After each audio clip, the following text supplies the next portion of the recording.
So sad lang para sa mga bata na wala. Bumili na lang kaya tayo.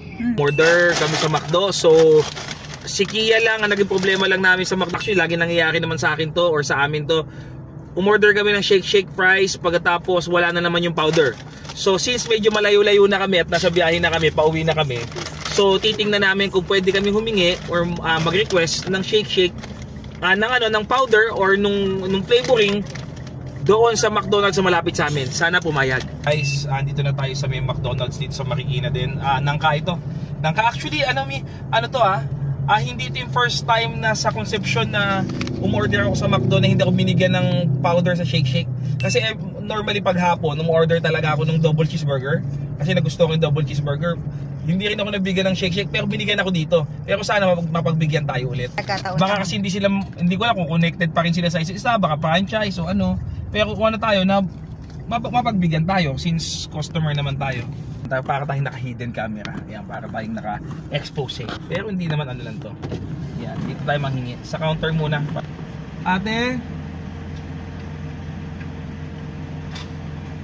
Ate, umorder kasi kami tapos hindi kami yung shake na nori.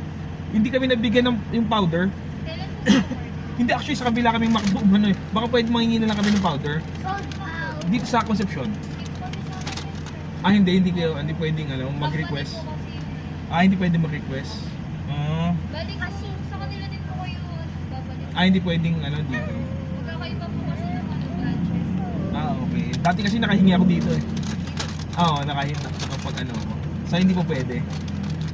Ayun guys, busted tayo. Mag-ibang company naman, magkaiba daw sila. So dati kasi nakahingi ako dito, so sad lang para sa mga bata na wala. Bumili na lang kaya tayo. So since hindi daw po pwede, so Concepcion, pangalawa muna sa akin to ha. McDonald's Concepcion. Yung dahil baka pagod lang yung mga tao. Yan, order na lang tayo. So since ayaw naman, so bali mo dito pa rin. Baka yung counter dito okay. Order na lang ako ng umorder kasi kami sa McDo sa bibili na lang kami ng nori powder ng shaker lang, wala. Wala. Kasi hindi kami binigyan sa kabila eh. Bili mo na lang. Oo. So, layo eh, magkalayo. Gusto niyo bang extra price kaya okay na sa regular? Ha? Akin na lang yung price. Sige, na lang isang magkano? Ayun, umorder na lang tayo kasi gusto ng mga bata talaga ng nori, matikman yung nori shake. Yo. So pero hindi naman tayo galit, pero sinasabi lang natin talaga na minsan nakakairita din talaga. Kasi syempre hindi naman biro.